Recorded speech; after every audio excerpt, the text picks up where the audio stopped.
비전을 향하여라고 하는 제목으로 사도행전 25장 1절에서 12절 말씀 함께 나누기 원합니다. 벨릭스가 총독으로 있다가 학정으로 인하여서 로마 황제의 송환으로 로마로 돌아가게 됩니다. 그리고 그 뒤를 이어서 베스토가 부임을 하죠. 베스토가 부임할 때까지 바울은 가이사랴에서 2년 동안이나 구금되어 있는 이런 상태입니다. 베스토는 부임하자마자 유대인들의 환심을 샀어야 되죠. 총독으로서 그 땅에서 다스려야 되기 때문에 그 땅의 민족들과 친분을 쌓아야 되고, 로마 시대에는 다스림을 받는 사람들이 황제에게 항소할 수 있는 그런 기회를 줬었기 때문에 다스리는 땅의 사람들과 좋은 관계를 유지하는 것이 매우 중요했습니다. 베스토가 부임한 지 3일 후에 가이사랴에서 예루살렘으로 올라가니 이렇게 돼 있죠. 부임한 지 3일 후에 가이사랴 총독 본부에서부터 예루살렘으로 올라가게 된 거죠. 여기서 예루살렘으로 올라갔다 이렇게 표현한 것은 예루살렘이 더 남쪽에 있었음에도 불구하고 예루살렘이 종교의 중심지였기 때문에 유대인들은 늘 예루살렘으로 올라갔다 이렇게 표현을 하는 겁니다. 어디에서건 예루살렘으로는 올라갔다라고는 이제 표현을 하는 거예요. 2절, 대제사장들과 유대인 중 높은 사람들이 바울을 고소할세 베스토의 호의로 바울을 예루살렘으로 옮기기를 청하니 이는 길에 매복하였다가 그를 죽이고자 함이더라. 유대인들이 바울이 가이사랴에 구류된 지 2년이나 지났음에도 불구하고 아직도 바울을 잊지 못하고 있어요. 바울을 몹시 그리워하죠. 바울을 죽이고자 하고 있습니다. 그래서 대제사장들과 유대인 중 높은 사람들이 바울을 고소를 또 하는 거예요. 이들은 베스토라고 하는 로마 총독이 새로 왔기 때문에 로마 총독이 당연히 그 땅에 살고 있는 사람들에게 호의를 베풀 것이라고 하는 것을 알고 있었어요. 그 땅에 살고 있는 사람들의 마음을 얻기 위해서 원하는 것이 있다고 한다면 그것을 응당 들어줘야 될 거라고 생각을 하는 거죠. 여기서 대제사장들 이렇게 표현되어 있는데 대제사장은 원래 한 명이었죠. 근데 이때 당시에 대제사장을 로마 정부에서 임명을 하기 때문에 대제사장이 자주 바뀌었어요. 대제사장이 바뀌고 나도 전임 대제사장은 대제사장으로 여전히 불렀던 거예요. 정관 이후죠. 그러니까 대제사장들 이렇게 표현된 거죠. 그리고 유대인 중 높은 사람들, 이런 사람들은 이제 아마도 산헤드린 공의원들이겠죠. 이 사람들이 모여서 바울을 다시 고소를 하는 겁니다. 끈질기게 바울을 죽이고 싶어 하는 거죠. 그래서 베스토에게 예루살렘으로 옮겨주기를 요청을 했던 겁니다. 예루살렘에서 재판을 합시다. 예루살렘으로 옮겨서 재판을 해도 그들이 재판에서 승산이 없다라고 하는 것을 잘 알고 있었어요. 지금 이 재판까지 포함하면 동일한 사건으로 바울은 3번이나 재판을 받는 거잖아요. 그들은 2번이나 재판에서 패소를 했어요. 다시 이제 재판을 하자고 하는 겁니다. 그런데 재판에서는 승산이 없기 때문에 길에 매복하였다가 바울을 죽이려고 하는 거예요. 아주 악랄한 사람들이죠. 4절, 베스토가 대답하여 바울이 가이사랴에 구류된 것과 자기도 멀지 않아 떠나갈 것을 말하고 또 이르되 너희 중 유력한 자들은 나와 함께 내려가서 그 사람에게 만일 옳지 아니한 일이 있거든 고발하라 하니라. 베스토는 벨릭스와는 달리 공평하게 탐욕을 부리지 않고 정치를 하려고 하는 이런 사람이었어요. 그래서 바울이 가이사랴에 구류된 것을 첫 번째 이유로 이들의 청을 거절합니다. 가이사랴에 구류되어 있기 때문에 도망갈 염려가 없다 이거죠. 그리고 자기는 예루살렘에 있다가 곧 가이사랴로 간다는 거예요. 예루살렘에 오래 머물지 않을 것이기 때문에 바울을 굳이 호송해서 이렇게 데려오는 수고를 하기보다 자기가 돌아갈 때 너네들도 같이 가가지고 재판을 하자. 거기서 재판을 하자 이렇게 얘기를 하고 있는 거죠. 로마 법에 의해서 재판을 해야 되기 때문에 굳이 예루살렘으로 와서 재판을 할 이유가 없는 거죠. 로마식으로 재판을 하기 위해서 가이사랴 총독 본부가 있는 그곳에서 재판을 하는 것이 옳았던 겁니다. 원칙을 지키되 또 재판을 해달라고 하는 그들의 요청은 거절을 하고 있지 않는 베스토의 현명한 태도를 볼 수가 있는 거죠. 6절, 베스토가 그들 가운데서 8일 혹은 10일을 지낸 후 가이사랴로 내려가서 이튿날 재판자리에 앉고 바울을 내려오라 명하니 이렇게 되어 있습니다. 베스토가 예루살렘에서 머문 시간은 8일에서 10일 정도였어요. 그리고 이제 가이사랴로 다시 내려가는 겁니다. 그리고 그 다음 날에 재판자리에 베스토가 앉고 예루살렘에서 내려온 유대인들이 그 앞에 서고 바울도 데려오라고 해서 바울도 그 앞에 서고 이렇게 해서 재판이 진행되는 거죠. 로마식 재판은 재판장이 앉으면 그 앞에 양쪽 원고와 피고가 서가지고 재판장에게 각자 기소를 하고 또 항변을 하고 이런 식으로 진행되는 것. 이것이 로마 재판의 특징이었죠. 7절 그가 나오매 예루살렘에서 내려온 유대인들이 둘러서서 여러 가지 중대한 사건으로 고발하되 능히 증거를 대지 못한지라. 두 번째 재판할 때는 변호사까지 사와서 그 변호사가 현란한 말솜씨로 기소를 했음에도 불구하고 재판에서 패소를 했죠. 이번에는 이제 유대인들이 떼거리로 몰려온 거예요. 숫자로 압도를 하는 겁니다. 유대인들이 바울 중심으로 쭉 둘러서 있고 또 이제 말 안 하는 사람은 바울 옆에 서고 이렇게 해가지고 숫자적으로 바울을 압도하고 있는 이런 모습이에요. 압력을 행사해서 베스토에게서 자기들에게 유리한 판결을 얻어내려고 지금 하고 있는 거죠. 베스토가 신임 총독이기 때문에 그들이 쪽수로 밀어붙이면 호의를 베풀지 않을 수가 없을 거라고 하는 기대를 지금 하고 있는 겁니다. 그런데 2차 재판에서 그 현란한 말솜씨로 얘기를 했던 변호사만큼 기소를 할 수가 없는 겁니다. 그 사람을 능가하는 증거들을 대놓지 못하고 얘기를 하는 거죠. 능히 증거를 대지 못해요. 2년이나 또 지났잖아요. 2년 전에도 증인들을 못 세웠는데 2년 후에 증인들을 내세울 수 없는 건 당연하겠죠. 그래서 고발은 하는데 증거는 되지 못하는 이런 상황이 펼쳐지고 있는 겁니다. 8절 바울이 변명하여 이르되 유대인의 율법이나 성전이나 가이사에게나 내가 도무지 죄를 범하지 아니하였노라. 자기의 무죄를 선포하고 있는 바울의 모습을 볼 수가 있습니다. 그들은 율법이나 성전에 대해서 모독을 했다라고 하는 기소를 했을 것이고 또 똑같이 가이사에게 반란을 일으키고 소동을 꾀하는 이단 집단의 우두머리다 이런 식으로 기소를 하고 있는 거죠. 이런 기소를 하고 있는 것이 전부 다 증거를 대지 못하는 거짓 허위 기소였기 때문에 바울은 율법이나 성전이나 가이사에게 내가 도무지 죄를 범한 것이 없다 이렇게 선포를 하고 있는 것이죠. 그래서 그들의 입을 닫아버리고 있는 바울의 모습을 볼 수가 있습니다. 9절 베스토가 유대인의 마음을 얻고자 하여 바울더러 묻되 내가 예루살렘에 올라가서 이 사건에 대하여 내 앞에서 신문을 받으려느냐. 베스토 입장에서는 이제 곤란할 수밖에 없는 거예요. 베스토는 사실 바울의 편을 들어줄 그 어떠한 이유도 없죠. 바울은 로마 시민이고 그러니까 로마법에 의해서 공정하게 재판을 해야 되지만 부임한 지 2주일 정도밖에 되지 않은 이 시점에 벌써 유대인들의 마음을 빼앗겨 버리면 이후에 유대인들 통치하는 데 있어서 굉장히 이제 곤란한 상황이 벌어지는 겁니다. 베스토 입장에서는 지금 바울의 사안이 곤란한 사안이 돼버린 거예요. 그러니까 유대인들의 마음을 얻고자 해서 바울에게 물어보는 겁니다. 예루살렘에 올라가서 이 사건에 대해서 내 앞에서 신문 받을래? 이렇게 물어보는 거죠. 베스토는 지금 이 재판을 통해서 바울이 무죄하다는 것을 알고 있어요. 무죄하면 바로 풀어줘야 되는데 풀어주지 않고 유대인들의 마음을 얻고자 해서 예루살렘으로 올라가서 이 사건에 대해서 내 앞에서 신문을 받겠느냐 이렇게 물어보고 있는 것이죠. 베스토도 역시 정치인은 정치인일 뿐이라는 거죠. 공정하고 또 지혜롭고 현명하다고 할지라도 바울의 편에 설 이유는 없죠. 바울은 지금 굉장히 외로운 싸움을 하고 있는 겁니다. 아무도 그의 편을 들어주는 사람이 없죠. 예루살렘에 있는 형제들도 그들을 변호해 주기 위해서 나서지 않고 또한 재판장들도 계속해서 자기의 유익을 따라서 움직이고 유대인들은 자신을 죽이려고 하고 굉장히 외로운 싸움을 지금 바울은 하고 있는 겁니다. 그런데 베스토가 만약에 여기에서 무죄 방면을 해줬다고 한다면 오히려 바울은 더 위험했을 거예요.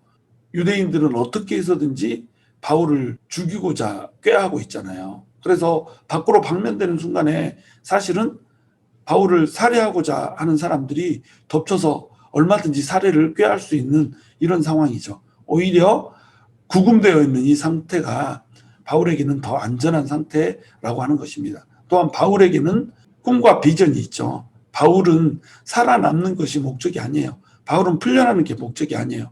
바울은 로마에까지 가서 복음을 전해야 된다라고 하는 자기의 비전이 있었단 말이죠. 이 비전을 이루는 데 있어서 바울이 풀려나는 것은 결코 유익하지 않죠. 그래서 베스도라고 하는 사람이 자기의 정치적 입지를 지키기 위해서 예루살렘에 올라가서 이 사건에 대해서 내 앞에서 신문을 받겠느냐라고 물어보면서 바울을 즉각적으로 방면해 주지 않은 것, 이것은 역시 하나님의 섭리 가운데 있는 거라고 하는 겁니다. 유대인들이 2년 동안이나 바울을 잊지 못하고 바울을 죽이겠다라고 이를 갈면서 다시 기소를 하고 있는 이 장면도 사실은 이들의 악함을 이용해서 바울을 로마로 옮기고자 하는 하나님의 섭리가 작동을 하고 있다는 거예요. 10절 바울이 이르되 내가 가이사의 재판자리 앞에 섰으니 마땅히 거기서 신문을 받을 것이라 당신도 잘 아는 바와 같이 내가 유대인들에게 불의를 행한 일이 없나이다. 바울은 베스도가 자기에게 예루살렘으로 가서 재판을 받겠느냐라고 물어보는 것이 공정하지 않은 것이라고 하는 것을 지적하고 있어요. 예루살렘에 가서 재판을 받으면 당연히 목숨의 위협을 느끼게 되죠. 그런데 바울은 목숨의 위협을 느끼는 것, 이것에 대해서는 개의치 않지만 부당하게 죽고 싶진 않은 거예요. 공의롭게 정의롭게 행해지는 재판 가운데서 죽는 것은 마다할 이유가 없죠. 그는 하루라도 빨리 하나님 옆에 가고 싶었기 때문에 죽고 싶었죠.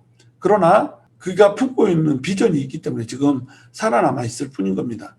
만약에 죽을 죄를 지었으면 죽겠다는 거예요. 그러나 유대인들에게 불의를 행한 일이 없는데 유대인들에게 가서 다시 재판을 받는다는 거, 이것은 있을 수가 없는 일이라는 거죠. 11절 만일 내가 불의를 행하여 무슨 죽을 죄를 지었으면 죽기를 사양하지 아니할 것이나 만일 이 사람들이 나를 고발하는 것이 다 사실이 아니면 아무도 나를 그들에게 내줄 수 없나이다. 내가 가이사께 상소하노라 한데 가이사께 드디어 상소를 하고 있는 겁니다. 만약에 유대인들이 다시 기소를 하지 않았다면 바울은 가이사에게 상소하지 않았겠죠. 만약에 베스도가 무죄에 방면해버렸으면 가이사에게 상소할 일이 없죠. 예루살렘에 가서 나에게 내 앞에서 재판을 받겠느냐라고 물어봤기 때문에 가이사에게 지금 상소를 하고 있는 겁니다. 아까도 얘기했듯이 바울은 불의를 행한 적이 없어요. 그러니까 만약에 불의를 행해서 내가 죽을 죄를 지었으면 당연히 죽겠다. 죽기를 사양하지 않겠다. 나는 죽음이 두려운 사람이 아니다. 그러나 이 사람들이 나를 고발하는 것이 사실이 아니기 때문에 나를 그들에게 내어줄 수가 없다는 거예요. 가이사의 법정에서 재판을 받겠다 이렇게 얘기하는 겁니다. 로마 시민권자는 자기가 어디에서 판결을 받을지를 선택할 수 있었어요. 그리고 황제에게 자기의 사건을 상소할 수 있는 그런 권한이 있었죠. 그 권한을 지금 바울은 마음껏 이용을 하고 있는 겁니다. 드디어 바울의 꿈이 이루어지고 있는 것을 우리가 볼 수 있는 거예요. 바울의 비전이 이루어지고 있는 것을 볼 수가 있죠. 바울의 비전이 이루어지는데 누가 사용되고 있어요? 유대인들의 그 악한 꾀가 사용되고 있는 겁니다. 그리고 베스도의 유대인들에게 환심을 사고자 하는 자기 유익을 구하는 인간의 속성이 사용되고 있다는 거예요. 하나님께서는 모든 것들을 이용해서 하나님의 사람이 품고 있는 그 소망과 비전을 이루어 가시는데 협력하여 선을 이루어버리는 분이시라는 겁니다. 12절 베스도가 배석자들과 상의하고 이르되 내가 가이사에게 상소하였으니 가이사에게 갈 것이라 하니라.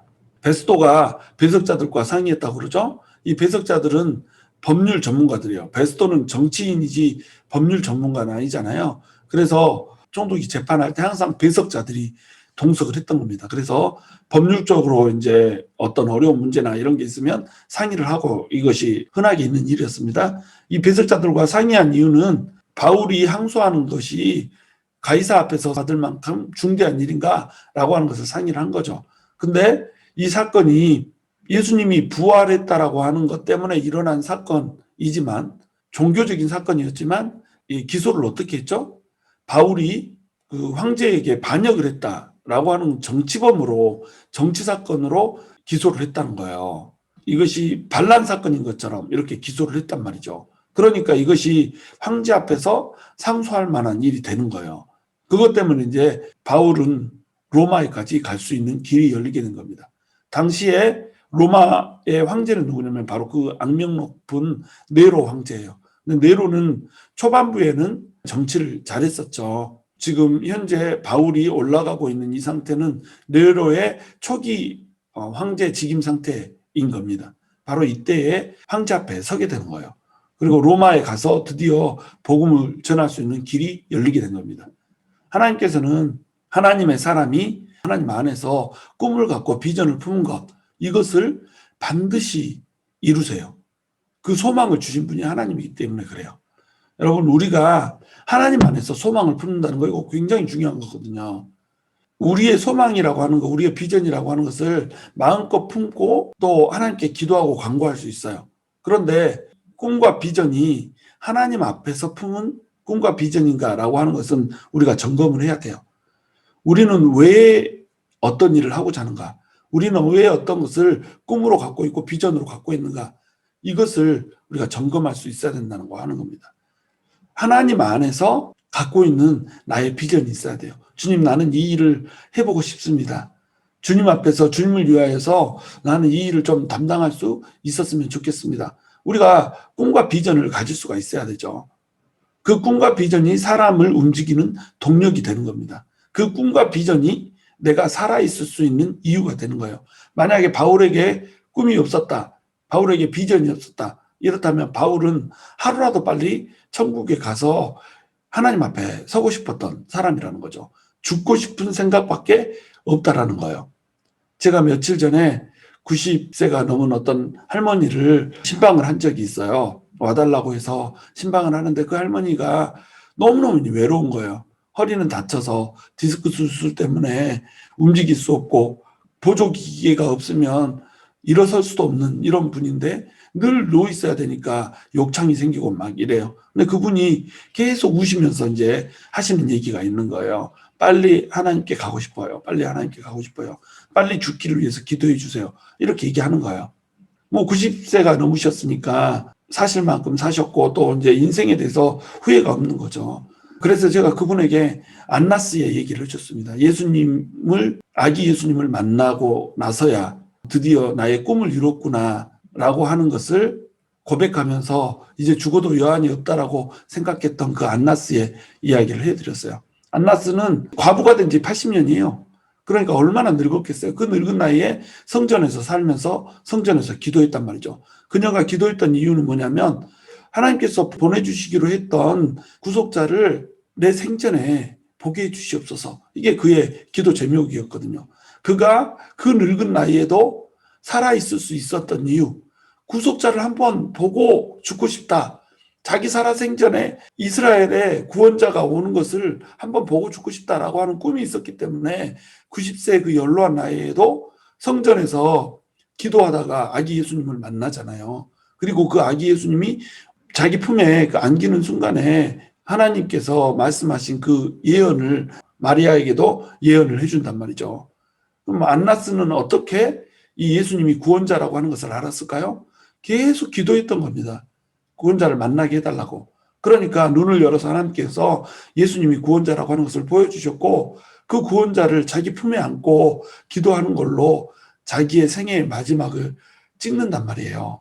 얼마나 멋있어요. 그렇게 기도하시라고 전해드린 거예요. 하나님, 내 생전에 하나님 얼굴 한번 보고 싶어요. 예수님 얼굴 한번 보고 싶어요. 그리고 하나님 품에 안기고 싶어요. 이렇게 기도를 하시라고 했더니 기도하고 싶은 소망을 얻은 거예요.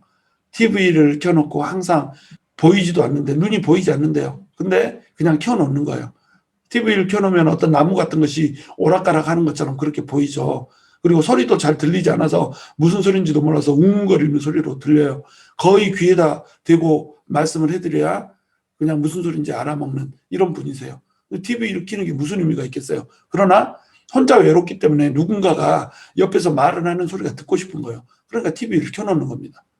얼마나 외로워요. 근데 그 외로운 시간을 하나님 만나고 싶어요. 얼굴 보여주세요. 기도하는 시간으로 보내라고 도전을 해드렸죠. 그랬더니 그분에게 꿈이 생긴 거예요. 눈이 살아나요. 그리고 나 기도하겠습니다. 이렇게 고백하고 아멘 아멘 하는 거예요. 너무너무 많이 우셨어요. 그전에는 외로워서 우셨다면 이제는 주님께서 주시는 감동 때문에 우시는 거예요. 여러분, 비전이 있다라고 하는 것은 사람을 살리는 겁니다. 꿈이 있다고 하는 것은 사람을 생동감 있게 만드는 거예요. 여러분, 하나님 앞에서 어떠한 꿈이 있으십니까? 하나님 앞에서 어떠한 비전이 있으십니까? 하나님 앞에서 무슨 일을 이루어보고 싶으십니까? 이거 가져야지 여러분이 살아나는 거예요. 이거 가져야지 인생이 재미있고 흥이 나는 겁니다. 그리고 그 비전을 하나님 앞에서 품으면 하나님께서는 모든 상황을 다 돌려서 그 비전을 이루는 곳으로 여러분을 드라이브를 거신다는 거예요. 악한 사람도 이용하시고, 나를 기소하는 사람도, 나를 죽이려고 하는 사람도, 유익을 위해서 정치적으로 나를 이용해 먹고자 하는 사람도 전부 다 하나님께서 이용하셔서 모든 것들을 협력해서 선을 이뤄버리신다는 거예요. 그래서 우리를 그 꿈과 비전이 있는 그 자리로 드라이브 해 가신다는 겁니다. 우리를 몰고 가신다는 거예요. 우리를 인도해 주신다는 거예요. 얼마나 멋있어요. 그 누구도 우리를 손댈 수 없고요. 그 누구도 우리에게 해악을 가할 수가 없어요. 하나님의 보호 아래서 하나님께서 인도해 주시는 그대로 우리의 꿈과 비전이 이루어지는 겁니다. 꿈은 이루어진다. 사람들은 꿈을 갖고 있으면 언젠가는 이루어진다고 믿어요. 그렇지 않아요. 꿈 절대 이루어지지 않습니다. 사람들이 품고 있는 꿈이 이루어지면 전부 대통령이 했죠. 전부 CEO 됐죠. 전부 총장, 학장 됐죠. 사람들의 꿈은 이루어지지 않아요. 그것이 헛된 꿈이고 거짓 꿈이기 때문에. 그러나 하나님 안에서 품는 꿈, 하나님 안에서 갖고 있는 비전, 이것은 반드시 이루어지는 거예요. 왜? 주님이 주신 소망이고 그 소망을 이루신 분이 주님이시기 때문에 그렇다는 겁니다. 저와 여러분이 주님 안에서 꿈과 비전을 품고 그 꿈과 비전 때문에 눈동자가 살아나고 우리의 영혼이 소생되며 주님 앞에 서는 그날까지 흔들림 없이 우리 앞에 있는 모든 상황들을 개척하고 뚫고 나아가는 그러한 힘 있는 성도들이 될 수 있기를 주님의 이름으로 축원합니다.